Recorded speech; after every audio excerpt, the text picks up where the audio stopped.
Les innovations majeures apportées par la loi des finances couvrant l'exercice 2023 étaient au cœur d'une matinée fiscale co-animée ce mercredi 8 février 2023 dans la grande salle de réunion de la Fédération des entreprises du Congo, FEG en sigle, par la Direction générale des impôts avec d'autres régies financières de la RDC. Réunissant les opérateurs économiques, cette matinée d'échange a pour objectif d'apporter les éclaircissements sur les nouvelles dispositions contenues dans la loi des finances exercice 2023 et leur impact dans la gestion des entreprises.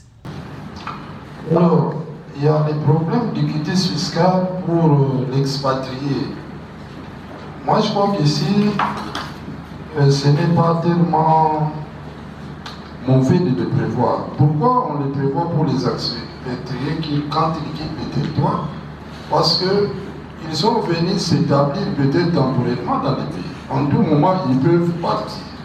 Et quand ils sont partis, il n'y a plus de garantie que les impôts dont ils sont dus au Congo. Un des participants livre ses impressions à l'issue de cette matinée fiscale. Une matinée qu'on a eue aujourd'hui sur l'explication des différentes innovations apportées dans la loi des finances 2023.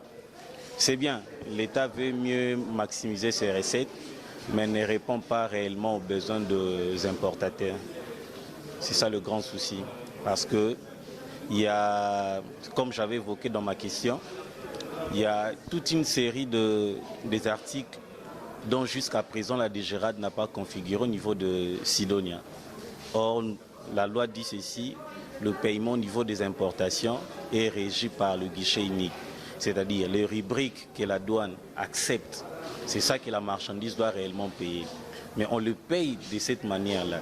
Mais après 6 mois, une année, on revient avec des lettres de la DGRAD pour dire non, non, pour telle importation vous avez fait en telle période, cet article n'a pas été payé. Ce n'est pas de notre faute. Lorsque la faute incombe au niveau de l'administrateur public, il doit le prendre en charge, ne pas le retourner à l'importateur. Parce que nous sommes libres, nous venons auprès de la douane avec nos marchandises pour dire que j'importe tel article, taxez-moi et moi je vais le payer. DGRAD, lui, il est beaucoup plus sur les recettes non fiscales. La DGI, c'est beaucoup plus les impôts que lui, il prélève.